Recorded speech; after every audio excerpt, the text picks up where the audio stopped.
Hello everyone, this is Here's Trivia, and welcome back to another episode of the Zhuge Liang Northern Expedition lore series as we continue with episode 16, titled Zhang Plain. Now, in our last episode, we discussed how after the 4th Northern Expedition ended, both sides immediately started on their preparations for the next Northern Expedition. For Sima Yi, the main focus was on shifting more manpower in the forms of laborers, farmers, and additional troops from the interiors of the Kingdom of Wei towards this western front in order to bolster supplies and strengthen garrisons. For Zhuge Liang, the next 2 years would be all about stockpiling supplies and picking the best route possible to launch the next expedition. In the end, the Baoxie path was selected for 2 reasons. First, the path had 2 namesake rivers in the Bo River and the Xie River that ran through its path, which would allow for a much less labor-intensive supply line, as the 4th Northern Expedition required roughly 30,000 troops just for maintaining the supply line. This obviously limited the amount of fighting troops available to Zhuge Liang, and when the weather conditions deteriorated, like it did during the last expedition, the entire campaign comes to a halt. Additionally, the Baoxie path would exit into an area called Zhang Plain, which sat on the south bank of the Wei River that would allow for farming, as Zhuge Liang intended for the army to plant its own food during this campaign, as millets planted during the summer can be harvested in as soon as 100 to 120 days. However, the Baoxie path also comes with many challenges. First, the 2 rivers within it are not calm streams, but rather turbulent water filled with rapids. So it was only after much experimentation that Zhuge Liang was able to invent a new type of raft nicknamed the Liu Ma, or the floating horse, that was able to withstand such rapids that the Baoxie path was even considered. Second, the location of Zhang Plain was difficult to attack from, as it sat between the key Wei outposts in Chencang to the west and Chang'an to the east. Both are almost impossible to besiege, as proven by Zhuge Liang's efforts during the 2nd Northern Expedition to take Chencang. And to make matters worse, if Zhuge Liang targets any one of them, then his rear flank would become exposed to the other. But there is no perfect path. So with supplies being Zhuge Liang's main concern, given how the previous Northern Expedition ended, the Baoxie path will become Zhuge Liang's final gambit. So in early spring of 234, after more than 2 years of preparation internally, and even a diplomatic outreach to Sun Quan asking the Kingdom of Wu to strike out east in a concurrent attack, Zhuge Liang set off for his 5th Northern Expedition, with the largest Shu Han army ever assembled, numbering well over 100,000. And as this army emerged from the Baoxie path, Wei trembled as Emperor Cao Rui immediately sent another 20,000 troops to reinforce Sima Yi. And at this time, Sima Yi would also recall all of the Wei Western garrison forces, as even Guo Huai out in the Yong province finally left the province to offer his aid here at Zhang Plain. Debating their best approach, the majority of the Wei generals suggested that they should make camp on the north bank of the Wei River, as they wanted the added safety of the river as an additional barrier against the Shu Han force. But Sima Yi decided against this, arguing that they must encamp on the south bank to stand off against the Shu Han forces, or else Zhuge Liang would have free reign to plunder all the villages south of the Wei River and gain valuable food resource.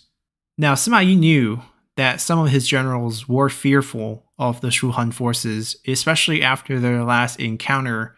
which is why they wished to encamp on the north bank. So to calm their nerves, Sima Yi told his generals that although Zhuge Liang is capable, he is far too cautious. So as long as Zhuge Liang would decide to encamp westwards towards Zhang Plain, then they would be fine, as he would never be bold enough to encamp eastwards towards Wugong, which is where he would become a real threat.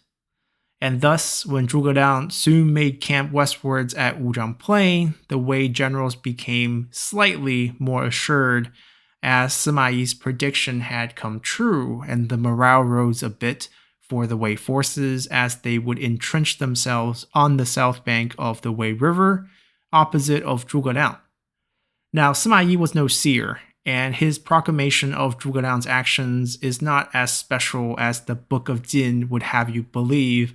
as if we just look at a map here, Wuzhang Plain is only slightly west of the Baoxie Path exit. Behind it is the Qinling mountain ranges, and above it is access to the Wei River. Meanwhile, Wugong is way east of the Baoxie Path exit, and right next to Chang'an. Making camp there would mean that the Shu Han forces would need to protect that entire stretch of land connecting Wugong to the Baoxie Path to ensure the safety of their supply line coming from the pass, which would be an impossible task and one that Zhuge Liang would never even consider. Therefore, Sima Yi's predictive proclamation is more like stating that the sky is blue. Regardless, Sima Yi did have a much better read on how to deal with Zhuge Liang this time around, as his own personal military philosophy took a 180 turn from quick, decisive aggression on the battlefield to a stalling, defensive blockade. Instead of seeking to fight Zhuge Liang out on the field, Sima Yi decided to simply surround Wuzhang Plains on multiple fronts, which would hopefully discourage Zhuge Liang from attacking any one side, as the other might attack his exposed flanks then. So initially, Sima Yi planned for a sandwich approach, with the western garrison from the Yong province and Chencang blocking Zhuge Liang in the west, and his main force blocking Zhuge Liang in the east. But Guo Huai, who had been dealing with Zhuge Liang since the very first northern expedition, suggested adding a front north of the Wei River, as he believed Zhuge Liang might attempt to take the North Plains there as an attempt to choke off the Wei River. And should that happen, the two-front sandwich blockade would fall apart as the Western forces would eventually run out of food since they would depend entirely on the Wei River for resupply. Heeding advice from his generals this time, Sima Yi listened as Guo Huai was sent to the North Plains with a separate force to form a third front for this blockade, even though Sima Yi personally didn't agree with Guo Huai's assessment. But Guo Huai would be right, as not long after, a detachment of Shu Han forces did attempt a crossing of the Wei River to take the North Plains, but without much trouble, Guo Huai was able to beat back these attempts as the three-way surround on the Shu Han forces was complete. Now, even though Zhuge Liang found his forces surrounded on all sides, he was not too troubled, as ample preparation for this expedition meant that their supply lines was secure,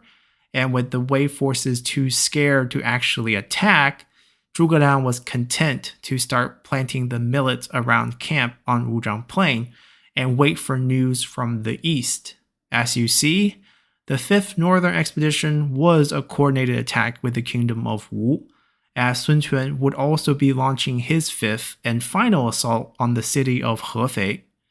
And much like Zhuge Liang's ambitious 5th Northern Expedition out west, Sun Quan would also be preparing his grandest campaign yet in the east, with forces targeting Jiangxia, Guangling, and Hefei at the same time,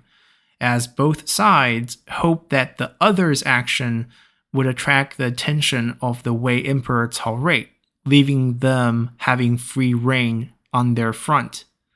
But with the way tides worked in the Yangtze River, Zhuge Liang knew that the Wei army would have to wait until late June, early July to launch their ships. So in the meantime, the Western Front became a waiting war between Sima Yi and Zhuge Liang, as it truly became all quiet on the Western Front. And with that, our episode here will also be coming to an end, as we'll continue next time to cover the degree Sima Yi went to in order to avoid fighting Zhuge Liang out on the field, And hopefully you all enjoyed the episode enough to hit that like button to help out the channel, and I'll see you all next time. Bye!